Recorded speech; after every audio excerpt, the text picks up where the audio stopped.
Hello guys, nandito ako ngayon sa Manila at meron tayong pinuntahan na bagong start up na business and in-acquire na natin siya. So, and ngayon nandito kami sa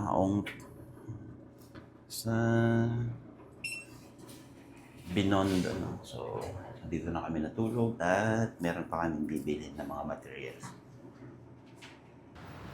So, pag-usapan natin regarding dun sa sobrang dire-diretsyong taas ng gold and gaano to ka-risky, no? Especially when you're using EA and sobrang taas niya. Maraming naipit na mga nakapag-sell and hindi na kinaya ng fund at wala, tusta yung account nila. Ito yung sobrang napaka-importante sa lahat na risk management, especially sa mga account natin. And hindi tayo sobrang naapektuhan doon sa ganung galaw ng gold. We also get an opportunity para makasabay doon. Pero yun isa sa pinakamahalaga, no? Kung paano mo siya i-exit. Kasi kung nakita nyo yung gold price kagabi, bigla siyang nagkaroon ng drop, no? From 5,500 drop to almost 5,000 or mabot nga ng 5,000 siguro yan. Hindi ko masyadong na-check bago ako matulog kagabi. Na-check ko siya. This morning, nagkaroon na naman siya ng pullback. Sobrang lalim ng retracement na yon. And na-peak niya yung mga price level na yon. Ang sobrang mahalaga doon na you still part of the market even kahit nagkaroon siya ng sobrang laking akyat and bigla ang drop, no? Safe ka pa rin. Yun yung sobrang napaka-lupit na setup. Kasi kung hindi mo talaga totally ma-accept yung losses, maybe hindi ka pa talaga totally ready na makita yung mas malalaking potential ng market. Ang sobrang ipagpasalamat natin dito is meron kang setup that can protect you from different market situations. At the same time, you can grab you a little or small para makapag-recover ka in the future for the next month. So, kagabi, galing na kami dito kagabi. And meron pa akong bibilhin, titignan. Sobrang daming tao dito. Sobrang daming tao dito kagabi. And even parang ngayon, mga tao pa rin.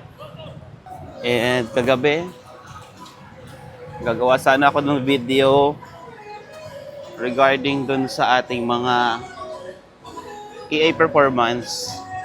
Pero meron kasi akong kinausap, importanteng tao, and kausap naman kami ng maayos. Hindi ko na siya nagawa. No? And doon guys, so nag-stop yung ating video kanina and marami kasing mga tao, no, na they thought yung past market condition or trend ng gold recently was opportunity, big opportunity yun actually. And at the same time, it is a big risk. So, bakit ko nasabi yun? Because imagine nyo, kung nakasabay kayo sa pinaka-bottom, nung siguro nasa 4,500 pa lang nakabay na kayo doon at nag-hold kayo, malaking bagay na hino-hold nyo pa rin yun, no? Kasi meron akong mga nakikita that still holding position. And sobrang napakahalaga na maintindihan ninyo yung purpose ng trades or setup ninyo, no? Kung yung nandun ka sa part that you want to make it long term, makapag-establish ka ng better foundation and confidence, hindi ka lang basta ma-hype dun sa mga recent or current situation ng market dun sa trend ngayon. Ayun, ang pinaka-main objective mo is ano ba yung sobrang napakahalaga at importanteng matutunan mo dun sa recent move ng market, especially gold. Kasi pag hindi mo naintindihan or ano ba talaga yung kailangan mong gawin during sa mga period na gayon, maybe in the next market trend or cycle, may iwan ka na naman. Hindi mo na naman siya magagrab. Or else, makakasabay ka dun sa pinaka-top, no? Kasi merong mga na-hype that they thought hindi na bababayan.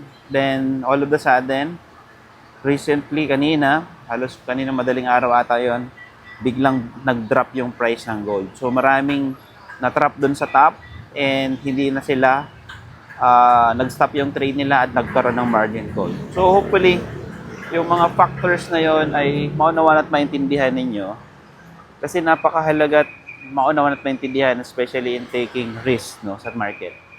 So, ang pinaka-importante dito, for example, nandun ka sa part that you make losses, hindi maganda yung naging start ng January mo, but hindi naman kasi natatapos dun yung trade. Lagi mo i-consider, meron pa tayong next month, next month, and the next. Ang buong countings mo, no, kung nag-iisip ka ng long term, tignan mo yung buong taon.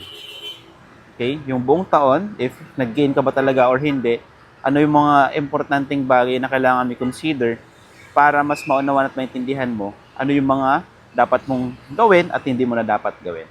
So, yun lang.